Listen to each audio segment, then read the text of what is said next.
Welcome in, everybody. I'm Ben. This is Alex, my co-host, and today we're going to be talking about the current state of Marvel. So we started Secret Invasion, I don't know when it first came out, like the first week, because it comes out like every Wednesday. Yeah, I think we're on episode 4. Yes, just forewarning, there will probably be spoilers along the way because we are talking about the show that's halfway through. And I think there's one episode that we haven't watched currently. Yeah, we're about a week behind. Yeah. For the TV shows for Marvel so far, I feel like they've been going past their prime. Yeah, I would agree with that. Because before, it's kind of like they built up, they had all these great movies, and then we got to Endgame, and it was like you have the baddie, and everything built up to that, and it kind of had its like point. And then it's after that, they've been feeling like they've been struggling to figure out what is the direction Marvel's going. And so they've been pushing it forward with certain projects and like doing the multiverse. And so that's why like the Loki TV show, really good. Pushed the plot forward. It was like great, we're going somewhere. Yeah, it had continuity with like the current state of the MCU. Yeah, and then you get these other ones where it's like Miss Marvel and what was it? The Captain with the Falcon. Captain America and was it? It was the Winter Soldier in Falcon. Yeah. That one, it was just like, if you literally took off the name Marvel, it would have just been a generic TV show of like, oh, there's some bad person from Eastern Europe threatening our democracy. So it's like, okay, whatever. And then now we're getting to Secret Invasion, their latest project for TV. And it's the whole time I feel like we're doing homework because we're like, wait, what the hell happened to Nick Fury? Yeah, I mean, that definitely feel like there's certain things that they've left out in the show that has to do with Nick Fury's plot specifically, because I think we went back and looked at it. And the last time that he was on in the MCU, like on screen, prior to Secret Invasion, was when he got snapped.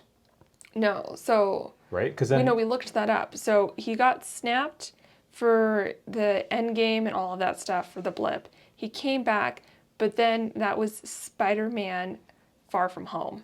But those were the Skrulls. Yes, they impersonated him, but he was up, and so and then he had to come back. Right. So that's when he came back.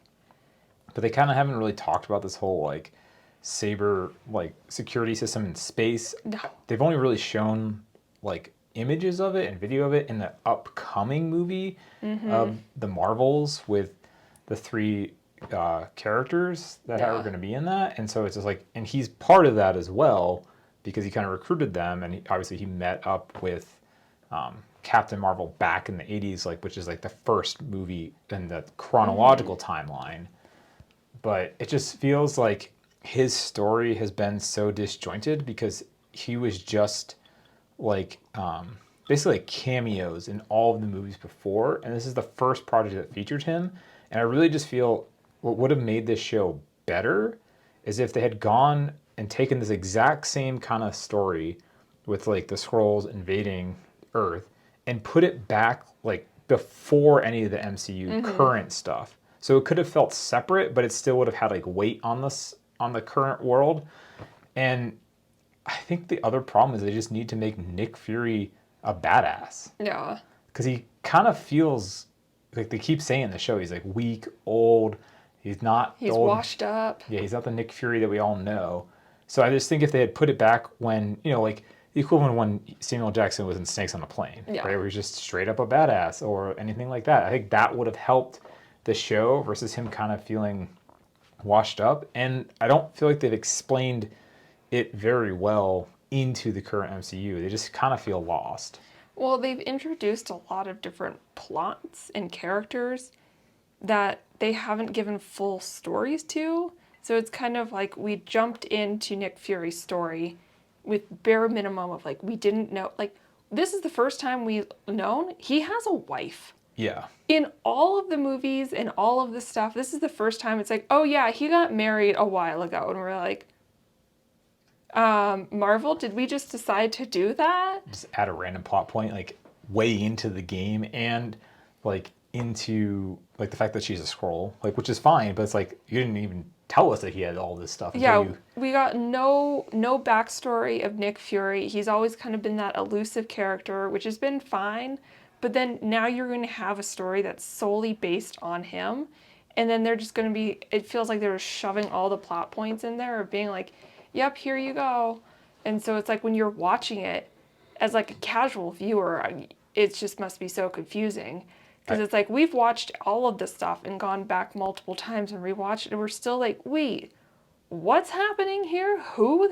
Like, I just think of like if our parents who are not, you know, super diehard Marvel fans or even DC fans or any of that kind of stuff, no, just try to watch this show independently, they would be so lost. They'd be like, who are So these lost. characters? Because it's not explaining things well, and it's not solo, right? Like it's part of the overall arching like world, right? Whereas like I feel like Moon Knight, for example, oh yes, that movie was or the show was like okay, but it felt standalone. yeah, it very much felt like they introduced a whole new cast of characters. And so it's like you didn't really have to have any prior information to Marvel. You could just jump right in. And it was like, great, here we go. These are your characters. This is the world. And it did have Easter eggs and it did tie in with the overall Marvel stuff of like the different planes of the afterlife. So that makes sense in Marvel. But it wasn't, oh, you need to have watched these last 5 movies to understand where we're at. Yeah, you didn't need like a PhD in Marvel and then research on top of it before you watch the show. Well, and that's what I think what's happening with their newer projects. So, for example, the new Doctor Strange movie, you literally had to watch WandaVision like beforehand, know what's happening with her character to be able to even watch this movie. Because Yeah. it just jumps right in and you're like, what happened here? Why is like Wanda just off in the distance, like just going real off in from where you last saw her in the regular movie sphere. So they're trying to weave it in, and sometimes that's why it does feel like homework. Yeah. Because if you miss one, you kind of missed it all. And like you almost have to watch like rewatch them or like go watch some like recap of everything that you need to know before you even go into this, and you can't just go into it like as a one-off or whatever. And like with Doctor Strange in the universe of multiverse of madness, right? Yeah. Yeah. I think that what they should have done was kind of what they hinted at in the trailer and they did in like What If was basically have the bad guy be the evil Doctor Strange that he fought in one of the worlds and had that be the bad guy. So if that guy got killed off, it wouldn't have really damaged anything, and then he could have ended up like somehow teaming up with Scarlet Witch and have the two of them defeat this new threat that they didn't know, and like through that could have helped her character. And it's known that like the writer or the director who like did the Doctor Strange movie didn't watch WandaVision, so he didn't know her. Really? Yeah, her story. Oh, wow. And so that's why it's like, oh, I just know she had these powers. I'm writing her in, and I don't care if she dies off. Whereas like that's why it just feels like it dead ended very her disjointed, character. yeah. So. Yeah. Yeah, I'm curious to see where they keep going with this. I mean, I feel like they did a pretty good job with the new Ant-Man movie in Quantumania. Yeah. Of it's pushing it forward, yet it kind of relies on past things of, you know, the other characters going to the quantum verse and exploring that and, you know, the Pym particles. And so it relies on that, but I still felt like if you didn't watch that, they did a decent enough job of getting you there to understand what's happening. And it's pushing the whole plot forward for these phases because you're still focusing on King Yeah. and moving that forward. And so it's like, okay, it felt satisfactory of like, okay, they killed that King, but now they're having the councils of King. Yeah. And so now where it's like, okay, well, crap, like this is happening while other things are going on. So it's moving forward. And I also think with that most recent Ant-Man movie, if you had just said, okay, this is the third movie in the installment and watched 1 and 2, you could have picked up 3, right? Like that story felt pretty linear. And at the end, it was pushing towards what's the next big thing, mainly because like his character and all of them are still technically alive, right? It's not like where Iron Man and, you know, Captain America are both dead, so they can't move their stories forward. So it felt okay, and it's one of those things like we have an idea of where they're going, but I feel like they're just fumbling it through to get to whatever endpoint they're going to do. Because like the big thing that's coming in like what happens in like the comics is they do have this multiverse and it gets very chaotic and they have all these storylines that don't go anywhere because they're one-offs or the randomness, and then what they end up doing is like collapsing back down into a single universe, which is, that's what they did in the DC like Or TV the show in the TV Arrowverse, yeah. where they had like their big crisis and that collapsed back down to a single Earth. That's kind of what Marvel is probably going to end up doing at some point. Well, I think my problem now with these like new phases, so it's like the beginning phases, you only had a few characters. It's like Iron Man, Captain America, Thor. You kind of had your central ones, and they got their movies, and it built it up, and they added a few other, Spider-Man along the way. So it was kind of like you had your central ones with a few other ones, but you can kind of keep it contained. And then we got to Endgame, and now it just feels like they keep putting out all these properties. Like, when is the next time we're going to see the Eternals? Yeah. Like, nothing has ever talked about the fact that there's this giant monster that they defeated that's just sitting out in the ocean, and it like what? Are they going to tie that up by like basically saying that's in an alternative universe, right? Because if they're in the multiverse, they could just be like, "Yep, all these characters exist, but you didn't experience it in this alternative world."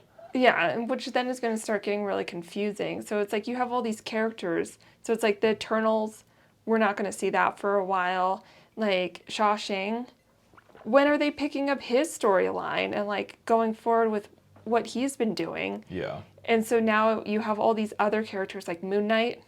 Was that just a one-off thing? Are we going to get more of that? Yeah, I don't know if he's gonna like join. Like, it feels like he's gonna have to like have like another assembling of all these characters to fight Kang, because they're gonna need, because you saw like at the end of the Ant-Man movie like thousands and thousands and thousands, like this whole coliseum filled with them. So like you're gonna need at least an equivalent of like 1-to-1 to fight him, right? And obviously they're gonna have multiverse people from multiple versions of the same, character for cameos and stuff like. Well, they just keep adding more characters. So that's like also She-Hulk and all these other ones. But then they're still having to go back and do the original ones. Like now Bucky is the new, not Bucky, he's the new the Falcon guy. Yeah, he's now the new Iron Man. No, sorry. Captain America. My bad. Yeah, he's the new Captain America. So it's like, okay, well now we have to recircle back to him. And it's like we have to go back to Loki. And it's like all these other ones that we have to keep in the loop. But then also put in the new characters. So it's like each project keeps getting spaced out. And then they just keep putting in more movies and TV each year. And so it's just like, I think it was like they used to put out like one movie a year or so. Now it's like 3 or 4. Like we had Black Panther, we've had Ant-Man, the new Guardians of the Galaxy just came out. And Doctor Strange all came out. And Doctor Strange. Yeah. So it's like they just keep, and all the TV shows that we've been having. And there's still like there's still stuff coming up. And like the TV shows are like the production budget of a movie. Mm-hmm. It's just spread out a little bit more. And I don't know what they're gonna do. It just feels like they're lost. And I mean, they've come out and said basically like they're gonna cut back on production and produce less of them. Which is great in one aspect of it, because then there won't be as much content that we have to feel like we're consuming. But then that means all these characters that they've built up, now it's going to be even longer. Because if they're only putting out now 2 movies a year, now it's like, okay, well maybe you'll get, like the Ant-Man one and like the Wakanda. That's it. And then that's it. And then it's like, okay, well maybe then next year you get another Shawshank and maybe like the Eternals. But then now it keeps getting farther and further from these other characters you've built up. And we're going to be getting the Marvels here. Yeah, like this year. Later this year. And so that's another one that it's like you got to watch the TV show to know who Miss Marvel is. You basically got to watch at least 2 TV shows, because you have to watch the most recent one and then the WandaVision. And WandaVision. Yeah. You got to watch both of those. to like understand who those are, as well as watching the original like Captain Marvel. Captain Marvel movie Yeah. to understand who all three of those characters are. And then there's other characters inside of that. So it's just like, it's getting really confusing. And again, you got to have like almost a PhD in Marvel to understand what the heck's going on.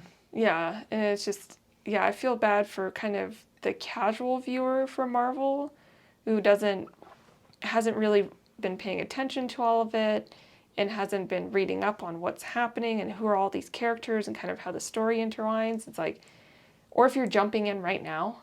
Oh my God. Like, how many movies and TV shows would you have to rewatch or just watch for the first time from start to finish to get to where we currently are? And it's Oh like, gosh, that would be such a long time. because we've been going for like, what, 15, 20 years now at this point? The first one, Iron Man, came out in 2008. Yeah.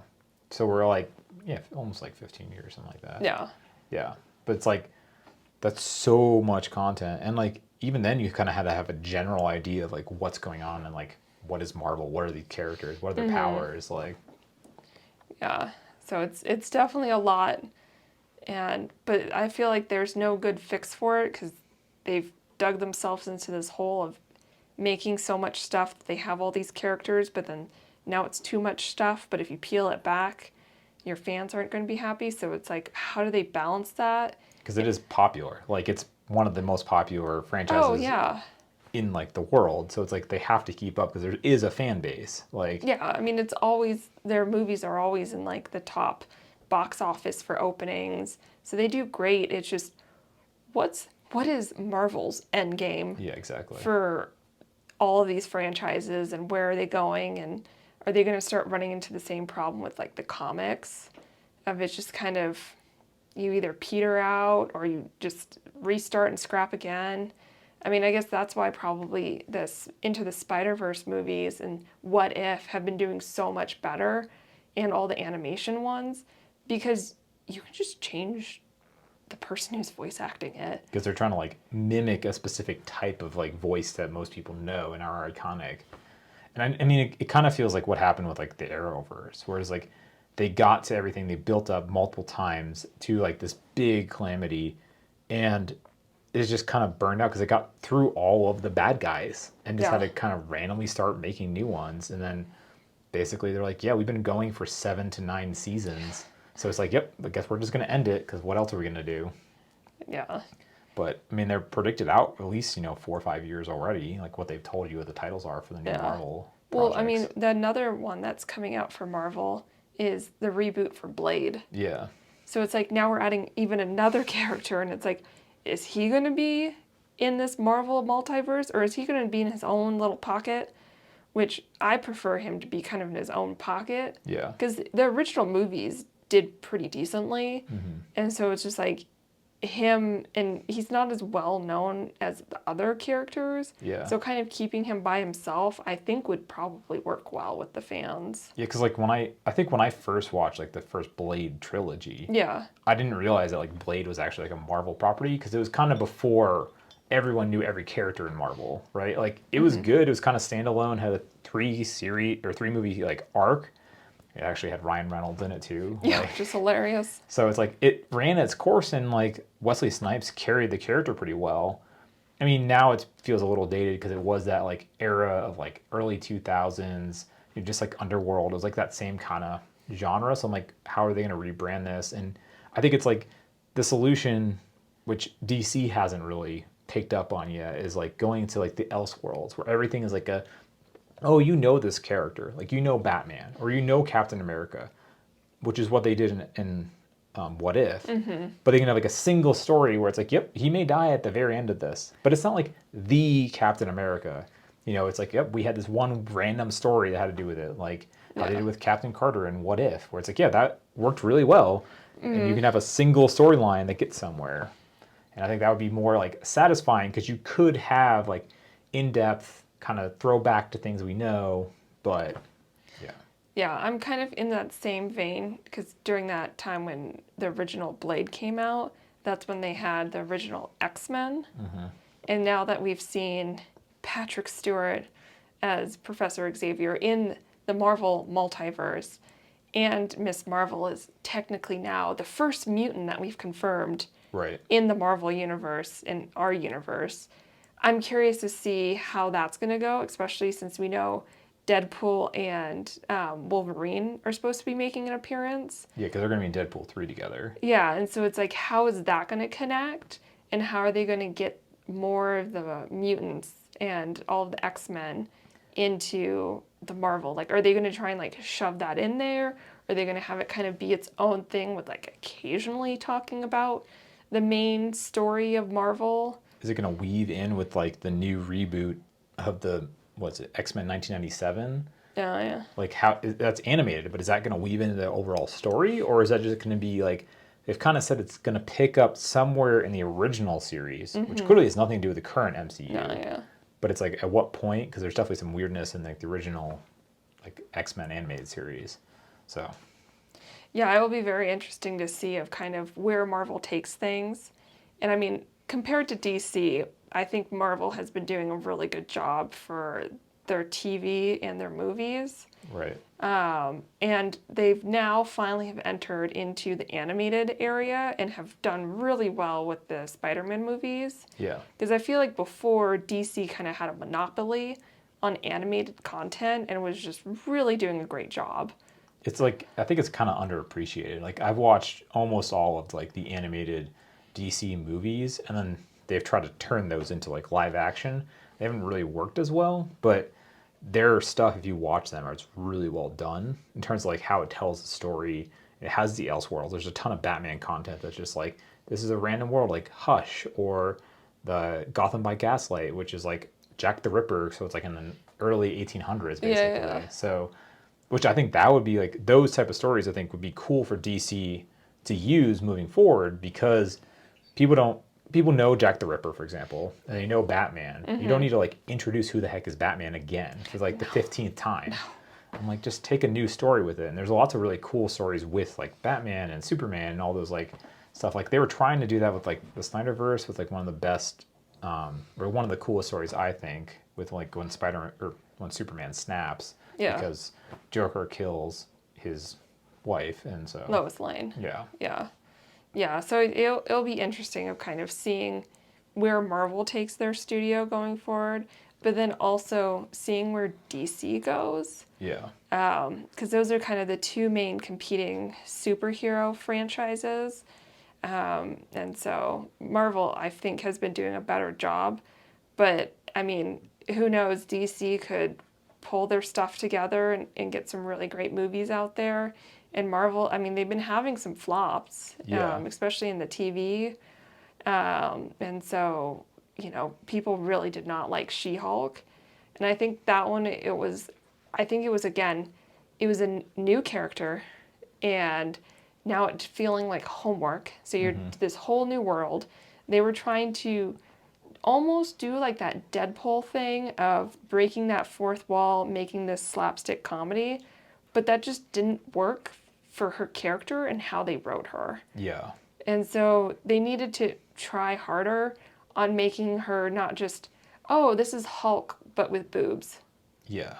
And like I think too, like the way the show ended was just like, what the heck? Like there wasn't really a resolve because like she broke the fourth wall, talked to like that AI Kevin thing. Feige as, Yeah. yeah, an AI machine. And rewrite everything. And then they're like, yep, now we solved all the problems. You're like, but what did you solve? Like Well, and then they left who was it. the bad guy? Well, yeah, and then they left it with the end scene of Hulk returning with being like, "This is my son," and we're all like, What? Did I miss something here again?" Because that's the thing that Marvel, they keep leaving these like, ooh, teasers, but it feels like for me as the audience being like, did I miss an episode? Was there a movie where like we were supposed to know what's happening with Hulk? Like, yeah, we saw he got abducted on the spaceship and he like went off to space, but it's like, what? Was there some like web comic thing I was supposed to watch that has to do with it? And I'm like, it just feels disjointed. Yeah, it's too many stories and not enough like actual filling in the pieces between those stories. Yeah. So yeah, I'm curious to see. I have high hopes for the second season of Loki. Yeah, especially because that feels like that will carry the universe forward, like in going forward with all that stuff, and like it's also like the character of Loki is really well done, and so I think I'm excited to see how it's going to turn out. And I mean, Yeah, I mean they've had really great writing on that, and you already have kind of an established character with Loki right? because he's been there since the beginning with Thor, causing the first attack on New York, and he's kind of had his own storyline throughout with like the Thor movies. So he hasn't been a main character, but he's been there enough that everyone kind of knows him, and now he's this different version. So it's like okay, he's still Loki, but he's just slightly different. So it's not too much new storyline we have to put into him. Yeah. And they only added, I would say, a few new characters. So it's like they added Sylvie and then they added Kang, but now Kang is now in these other movies. And the So character that Owen Wilson plays. yeah, so then it's like Owen Wilson's character, and then the one who was the boss, she was like the manager of the place. Yeah. So it's kind of like those are the only like long-term real characters in that show. So it wasn't too much. Kind of had a straightforward plot line, and they got to the end of the world and they killed Kang, and so it's like now you're dealing with the fallout from that. So it's like not too bad of a storyline. Didn't introduce too many characters. But it feels like in that too, it feels like kind of like Elseworldsy, where it's like not everything is going to have like a dramatic ripple effect on everything. Sure, like the overall plot, like at the very end, affected everything, but like the little things they did in between didn't really change much. So you can have these like one-off episodes that go into these weird worlds and then they can close it with their like TVA powers or whatever. So Yeah. I mean, that's why it's going to be really interesting when they do season 2 of What If. yeah, Because season 1 was just so good of all these different stories of like, yeah, what if, instead of, you know, Captain Marvel, or not Captain Marvel, Captain America wasn't Rogers, it was Peggy. yeah. And like now she's Captain America. So it's kind of like these little tweaks and like how does that affect? And they just did such interesting different stories because they had the freedom to. Exactly. So they weren't worried about, oh no, can we get certain characters? Does this fit into the Marvel story? Like, nope, they can just kind of go and do what they want, let their ambitions fly. And I think that's the nice thing about animated stuff is you can kind of do like as many characters as you want. In like you can have random side off characters. You don't have to go get Chris Hemsworth to play Thor. Mm-hmm. You can have a random guy who kind of plays the Thor, voice. And that was really nice because it also tied together at the very end. Like sure, it felt like these are each like individual stories, and then it was like in the last like 1 or 2 episodes, we tied everything together, had a common bad guy to like fight off that was in a previous episode, and we wrapped it up. And like, yeah, I feel satisfied with that. Like, and you can just have other what if stories that don't even have to do with the original like series of episodes that we had. So yeah, that's definitely one that we have our eye on for seeing how that turns out here in the future. Yeah, I think the most anticipated ones for me would be Loki season 2 and then What If season 2. Those are kind of I really want to see those. Like, I hope it's not turning into homework.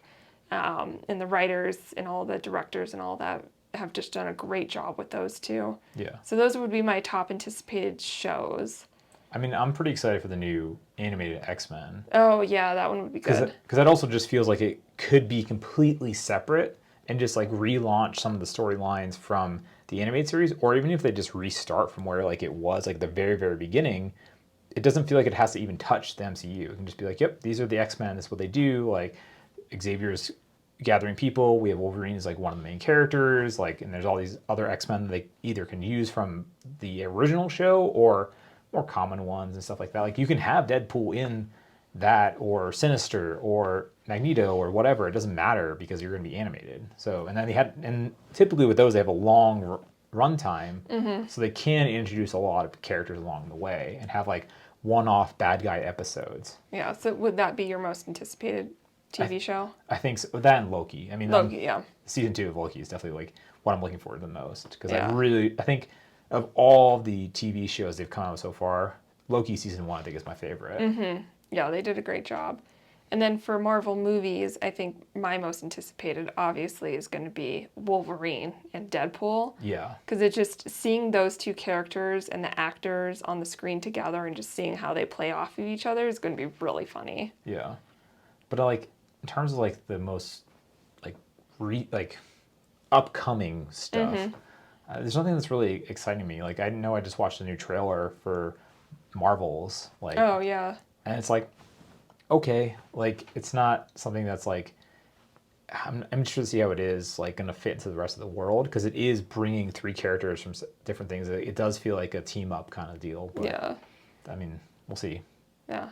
Well, let us know in the comments which Marvel TV shows and movies you guys are most anticipated for. And what you're excited to see. Yeah. And with that, thanks for joining us for our first podcast here with Alex and Ben. We'll see you in the next one. Bye. Bye.